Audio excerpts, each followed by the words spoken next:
All right, guys, so we got a lot of stuff going on. We got players getting waived left and right from the WNBA. You have college players transferring. People are getting upset about the label White Mamba. The WNBA has some new rules and a lot more. That's next on this week's edition of Women's Basketball Weekly, starting right now.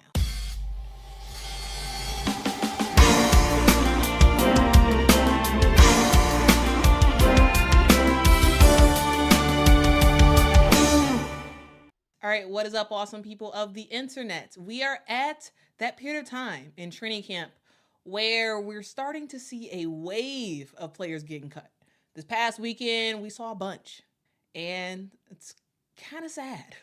On Friday, we saw Brea Beal and Morgan Jones get waived by the Las Vegas Aces, and it didn't stop there. On Saturday, we saw some more players getting cut. Emma Cannon was waived from the Dallas Wings. And then for the Atlanta Dream, we saw Taj Cole and Elizabeth Balogun waived from the team. We saw Crystal Dangerfield actually get traded from the Dallas Wings to the Atlanta Dream also on Saturday. So on Saturday, it really was Dallas and Atlanta making some serious moves. All right, now let's talk about Sunday. On Sunday, Ashley Owusu was waived by the Dallas Wings. We saw Mimi Collins waived by the Minnesota Lynx. They weren't done with just that.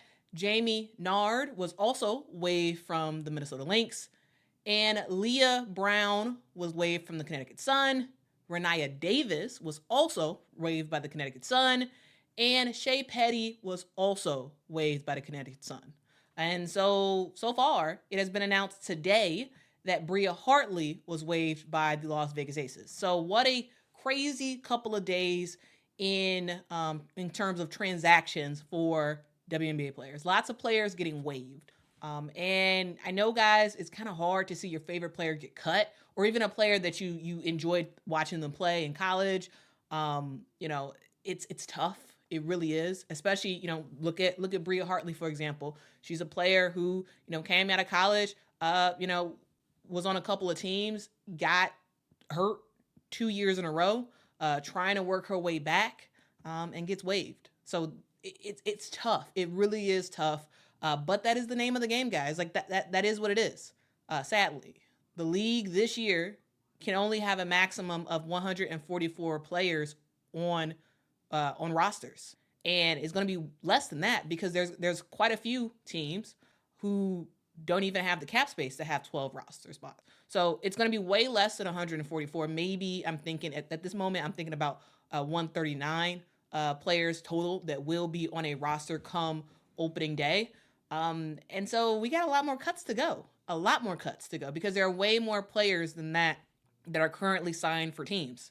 So, this is what we're going to have to get used to. We're going to have to get used to cuts because we have a lot more to go. And so, question for you is, what players got cut this past weekend that you think should not have gotten cut?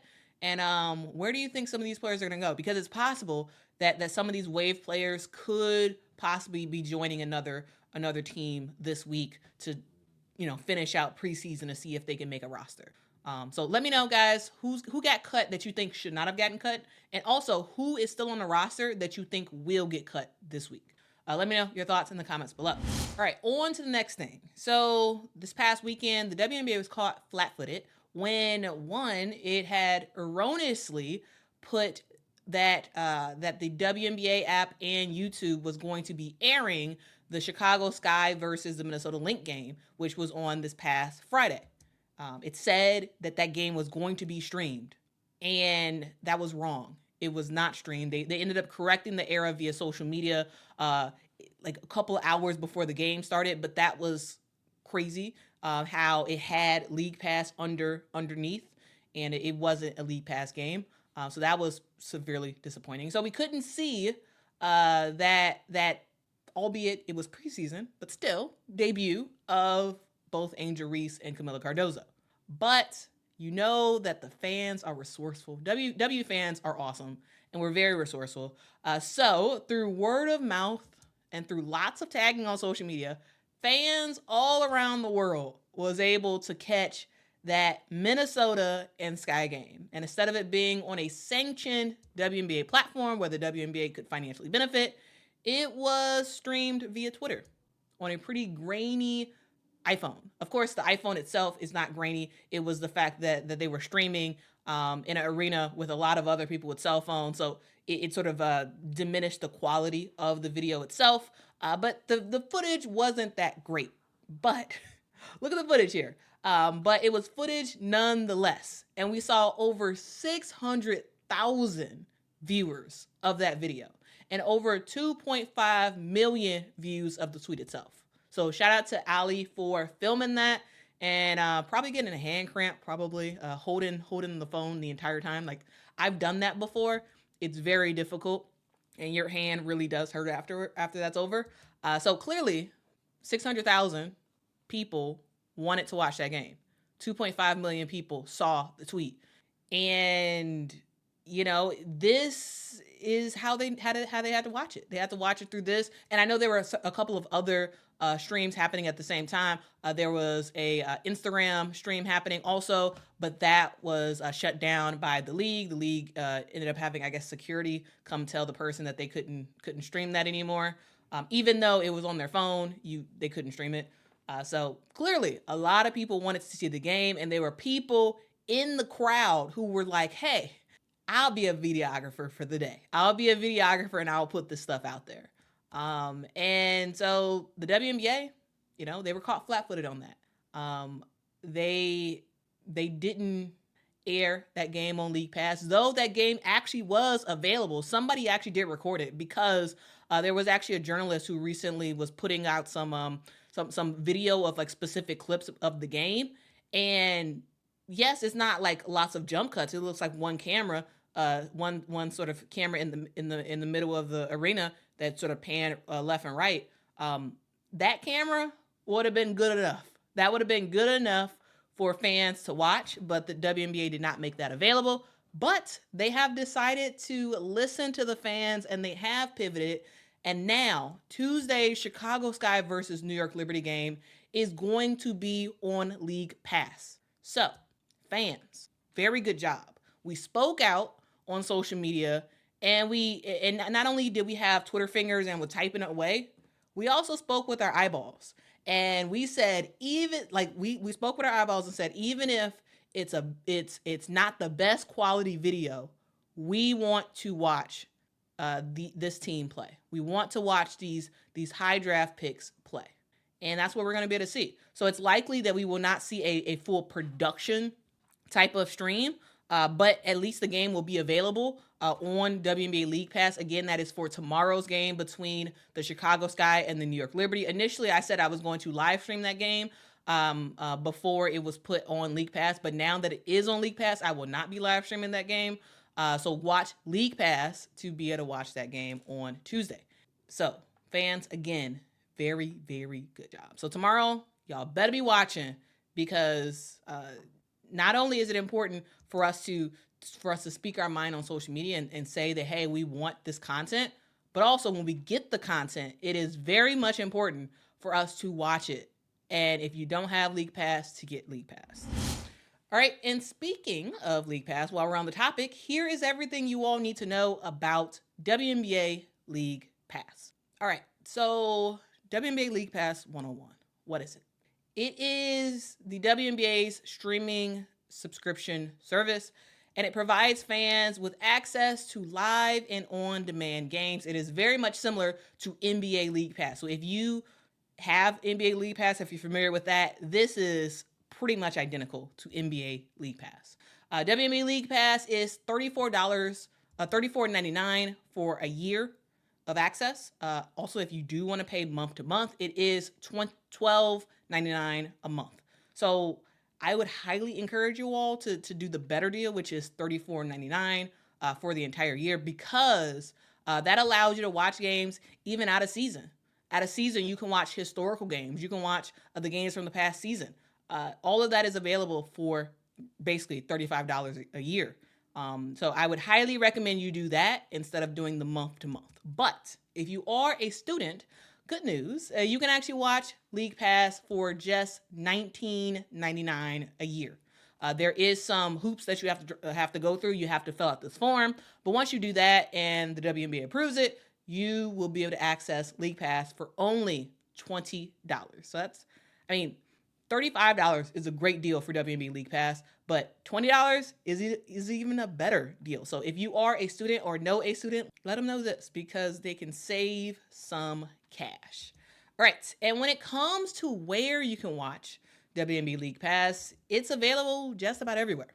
When you sign up directly on WNBA.com or the WNBA app, you can watch WNBA League Pass on all devices that support the WNBA app, such as Roku, Amazon Fire TV. Of course, you can watch it on your iPhone, iPad, Android phone, Android tablet, I should say, and WNBA.com. So those are the various ways that you can watch it. But a critical thing to think about when you purchase WNBA League Pass is that you need to think about how exactly you want to access it.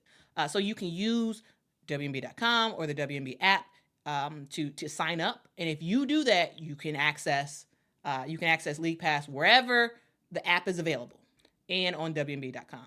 But if you decide that actually you are a big YouTube person and you want to be able to access League Pass on YouTube or YouTube TV, you can do that. The WNBA League Pass is available on both YouTube and YouTube TV. But the thing to note is that when you purchase via WNBA.com or the WNBA app for League Pass, you will not be able to access WNBA League Pass on YouTube and YouTube TV. They don't talk to each other. All right, and vice versa. When you sign up for WNBA League Pass on YouTube or YouTube TV, you cannot access WNBA League Pass on WNBA.com. So keep in mind of the final destination of where you're going to watch most of these live streams. Keep that in mind and let that determine what platform you purchase WNBA League Pass from. Okay, just keep that in mind. All right, because what you don't want to do is you don't want to buy it on YouTube and it turns out that you don't really want to watch the games on YouTube. You want to watch them somewhere else. You want to watch them on the WNBA app. Well, then you have to buy it again. Okay, so I mean, $70 isn't bad. Like that's still not bad to have access to WNBA League Pass everywhere. But just sort of keep that in mind. Keep that in mind. And guys, now that you have WNBA League Pass, you're excited about it. You're probably wondering, okay, well, now that I bought it, what games do I actually have access to? Well, all games, all regular season games. A key word to that, regular season, not preseason. All right. There's no guarantee that you will have all preseason games because not all of them are streamed. But you will have all regular season games. And also all postseason games will be available on WNBA League Pass. Now, you will not be able to watch all of the games live because that depends on your location. So, for example, I am in Chicago. I will be unable to watch certain Sky games live because they will be on local broadcasts. So media rights deals, if it's local broadcast, I cannot watch it through WNBA League Pass live. But those games will be available to view right after the game is over. So if I do not have local TV, the game is happening, I can't watch it on League Pass. But if I wait until after the game is over, I can go on to League Pass and be able to immediately watch the game. Also, the games that are on national TV, national broadcast games. So think of ESPN games. Think of Amazon Prime games, like that type of stuff. Those games likely will not be available if you live in the United States to watch live via League Pass. But again, right after the game is over, you can view those games on League Pass. So all 40 games from 12 teams will be available on League Pass. All of them. It's just that all of them will not be live on League Pass, but they will all be available on demand. All right, so there is a zip code section on the WNBA website where you can actually see, type in your zip code and you can actually see what games you will not likely not have access. Okay, so for me, it's the Sky Games and the national games that are on. But yeah, your mileage may vary, so put in your zip code and it will tell you. All right, so moving on, this past weekend, the WNBA had their second straight exhibition game in Canada, and this year it featured the LA Sparks, who defeated the Seattle Storm 84-79. This game itself was pretty fun and got us a good first look at the new look Seattle Storm. The new kids on the block for the Seattle Storm in Nneka Ogwumike and Skylar Diggins-Smith. They both look very, very good, paired up with Jewel Lloyd. Also, the Seattle Storm got a lot better defensively. When their starting unit was in the game, they looked very, very good defensively. Offensively too, absolutely, but defensively, ooh, they're gonna be a challenge when the season starts. They're gonna be a huge challenge when the season starts. Also, we got a chance to take a good first look at Rickea Jackson and Cameron Brink, LA's 2 lottery picks this past draft, and they're looking pretty comfortable in LA Sparks jerseys. So it's pretty exciting. Last year's Canada game actually featured a sellout at Toronto's Scotiabank Arena, and this year's crowd was 16,655 people in attendance at Rogers Place in Edmonton. And at Rogers Place in Edmonton. And for Canada native Kia Nurse, this game was very, very special. It's Edmonton, so I know some people think I'm from Edmonton. I'm not. My brother plays there, but we are from Hamilton. So, I mean, the best thing that you could probably see in Edmonton right now is the great big mall, but I'm not sure we're going to get there, so we got to shoot around. But I'm excited, honestly, to have the opportunity to play on home soil. A lot of people don't understand that when you play, even if you play for your national team, you don't ever really play at home. I think I can count on my hand probably 2 or 3 times that we played a tournament in Canada, since I've been on that team. And so we're excited to have the opportunity to go out there and show Canadians really high-level basketball, WNBA basketball specifically. I know there's a desire and a big cry and yell, and people want a Canadian WNBA team to come out. And so this is another step in having the opportunity to have people on the floor that our young women can resonate with. And as much about hockey country as we are, basketball is very, very exciting. People want to play. People are excited at the grassroots level. So it's huge to build that. And we've got a women's national team we're 5th in the world right now, but we've been top 5 for the last some odd years. Now our men finally made the Olympics for the first time in 20 years as well. So the basketball side of our country is really excited. And I'm excited to have the opportunity to go out there and play on home soil and have my family get to watch it as well. It's a special feeling for sure. So now that the Canada game is out of the way, it sort of makes me wonder, how much longer will it take for Canada to actually get a WNBA team? Because clearly, a lot of Canadians are pretty interested. So guys, let me know. What do you think in the comments below? I would love to hear your thoughts. All right, moving on. Let's talk about some WNBA rules because there have been some changes for this upcoming season. So the WNBA has announced that they are adding another coach's challenge. So now there are 2, but only if the first challenge is successful. So if the first challenge is unsuccessful, then that's it. But if your first challenge is successful, you get a second one. So according to the rule book, if the first challenge is successful, a team must continue to use a team timeout to trigger a challenge, which means a team will not be able to use its first or second challenge unless it still has a team timeout available. In addition, a team may continue to retain the timeout used to initiate its first challenge if that challenge is successful. All right, so that is the first big change for the WNBA, adding a second coach's challenge. The second change that they made actually involves the elimination of the 20-second timeout. It wasn't that popular of a timeout, so that has been completely gotten rid of. Also, the league has introduced what they are calling a reset timeout. Now, this is for late game situations. So if you are wondering what exactly this is, well, here it is. A reset timeout is a stoppage of play requested by a team that allows it to advance the ball and make substitutions, but not huddle. Each team is entitled to 1 reset in the final 2 minutes of the 4th period and 1 in the final 2 minutes of any overtime period. Now, in order to request a reset, the player or head coach must call a timeout and then immediately signal a X and verbalize reset. Now, guys, we actually saw a glimpse of what this looks like in action. If you're watching League Pass this past weekend, you actually saw the first timeout, first reset timeout used. So yeah, there you go. Those are the deals. And if you're wondering, okay, well, now that they've eliminated the 20-second timeout, how many timeouts do teams have now? Well, they used to have 4 regular timeouts and 2 20-second timeouts. Now they have 5 team timeouts plus 1 reset timeout. All right, so there you go, guys. Let me know if you all have any questions about those changes to the rule book. And also, what do you think? I personally love the fact that there will be a second coaches challenge. Like last year, there were times where I was like, man, a second coaches challenge would have been great in this situation, especially in late game situations.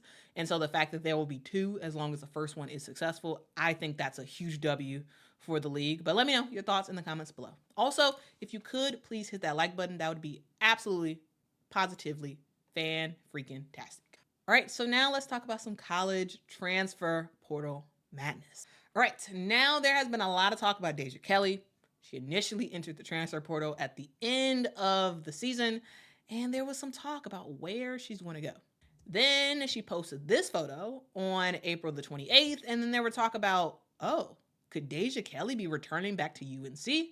But that was quashed when she posted this farewell message on May the 3rd. Now, we finally have our answer to where Deja Kelly is going. And I have to admit, guys, I am pretty surprised. Deja Kelly has officially committed to the Oregon Ducks. Now, Deja, if you don't know, is incredibly talented on the offensive end. This past season, she averaged 16.3 points a game, 3.9 rebounds a game, and 3.2 assists per game. She also, once again, helped UNC to a playoff berth.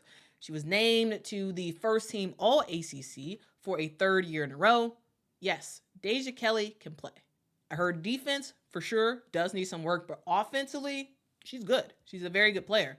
And now she is leaving the ACC, a conference that she has basically mastered, and is now headed to the Big Ten Conference. Yes, Oregon is headed to the Big Ten next season. And that is yet another casualty of the failure of the Pac-12.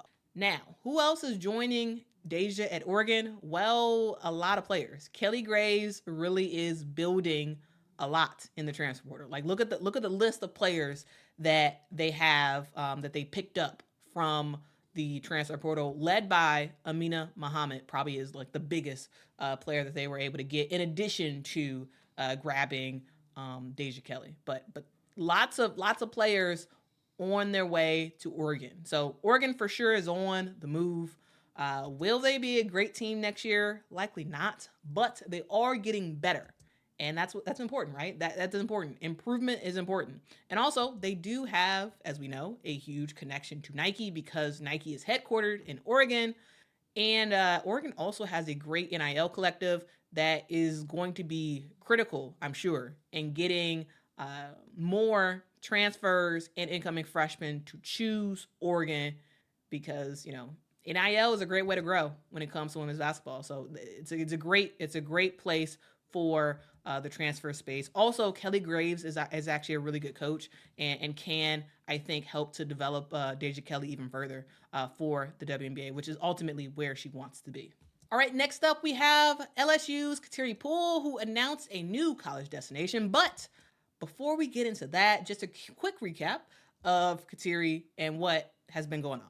Now, before going to college, Kateri was a 5-star recruit out of high school, decided to go to the Buckeyes, and in 2 seasons was pretty decent, averaging 6.6 points a game as a freshman and 4.8 points a game as a sophomore. Then Kateri decided to enter the transfer portal, and like Angel Reese, headed to LSU, and the rest is history. Now, the thing to know, guys, is Kateri played a critical role for LSU in 2023.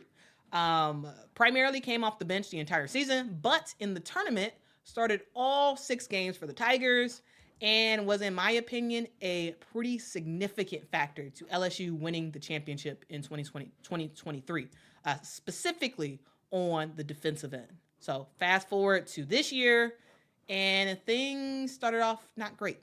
Kim brings in both transfers and recruits that are in the guard position, which pushes Kateri from the starting lineup to coming off the bench.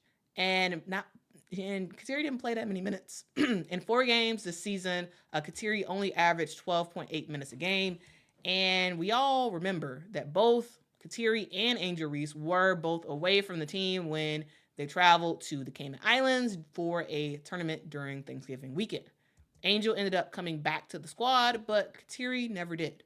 And on December the 10th, Kim Mulkey said that Kateri was no longer with the team. Kateri entered the transfer portal, and here we are. All right, so now that we are here, where is Kateri Poole going? Well, Kateri's going to Houston. Now, again, I have to say I am very surprised by this move, but one thing is for sure, I cannot wait to see Houston play next season. After the announcement was made, Houston's head coach, Ronald Hughey, said, "We are extremely excited to welcome Kateri to the Cougar family. A national champion, at LSU, a former 5-star recruit, Kateri brings championship experience and a winning pedigree to Houston. Kateri is a tough player and exciting player who will help elevate our program. Their ability to score in a variety of ways and create for their teammates will help take our offense to new levels. Kateri will make an immediate impact on our program and cannot wait to have Kateri on campus." All right, so that's one LSU Tiger down. Now, what about the others? Well, we know that Haley Van Lith is going to TCU. Janae Kent has committed to going to Texas A&M. And it was just announced that Angelica Velez has a new home also. She's going to Syracuse. Other notable transfers include Pitt's Latu King, who is transferring to Notre Dame. This past season, Latu averaged 18.7 points a game, 10.3 rebounds a game, 1.8 steals a game, 1.5 blocks a game. Lots of great stats. Also, Latu shot 52% from the field. She will be joined by Marquette transfer Liza Carlin, who announced that she's also going to Notre Dame. This past season, Liza averaged 17.7 points a game, 7.9 rebounds a game, and 1.2 blocks a game, while shooting 50% from the field and 36% from the three-point line. This Notre Dame team just reloaded and has gotten even better. So next year, it's going to be pretty fun to watch the Fighting Irish play. That is for sure. But just a reminder, guys, that Notre Dame did lose Nat Marshall to the transfer portal. She is headed to Miami next season. And finally, Oregon State's Lily Hansford and UMass's Lily Talele are both transferring to Iowa. Iowa State was fun last season, and they're going to be even funner this season. So that should be very, very, very fun. All right, and we wrap up with talking about a little bit of history. Now, guys, over the weekend, there was a bunch of hullabaloo after the Phoenix Mercury posted this. There were a lot of fans in the comments section saying some wild stuff. Some people thought it was like a whole racist thing. Other people thought that Phoenix was appropriating a nickname that Brian Scalabrine had. And it made me realize that there's a huge information gap when it comes to some WNBA fans. And so here is a history of the term White Mamba. So in order to understand the White Mamba, we need to talk about the Black Mamba. Kobe Bryant actually came up with his Black Mamba nickname by watching Quentin Tarantino's 2003 movie Kill Bill. That was actually a code name for a deadly assassin in the movie. So the Black Mamba was created. And it was kind of like Kobe's alter ego. It was the basketball version of Kobe, the player that completely just locked in the games and took over and just dominated. Like, that was the Black Mamba. That was Kobe Bryant just dominating in the NBA. And that's what happened. And so, as the Black Mamba, Kobe Bryant gave the Mamba moniker to some other players. First, it was to Diana Taurasi, who he named the White Mamba. If you all need proof about that, watch this video. You tell her a special nickname. The White Mamba? Yeah, she came up to me during the tournament. She said, I'm the White Mamba. I said, yes, you are. She has every bit of the temperament. So yeah, it is legit that Kobe Bryant did call Diana Taurasi the White Mamba. Yes, a host of NBA fans do call Brian Scalabrine the White Mamba.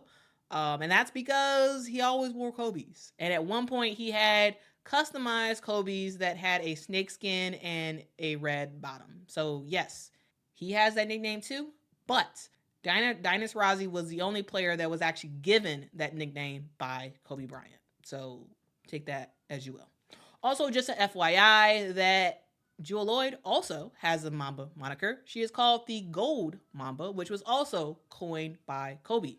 The Gold Mamba is a nickname that he bestowed on her in 2015 when she was only 27 years old and when she had just turned a professional basketball player. And fun fact, Jewell was signed to Nike as the first female face of Kobe's signature.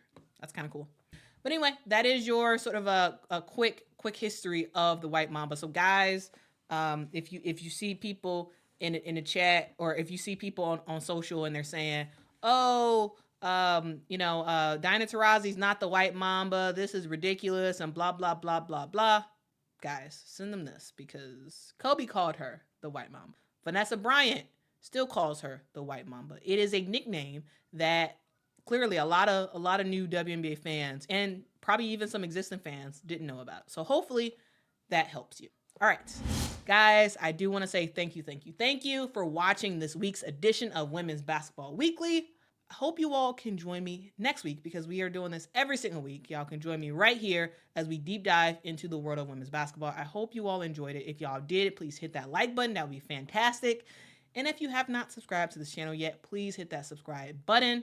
Guys, we are on our road to 20,000 subscribers. So if you all want to help me out, please do so. Also, if you all want to financially help the channel, you can do that by going to patreon.com/Quita Love Sports. As always, guys, I truly appreciate your time. And until next time, guys, bye.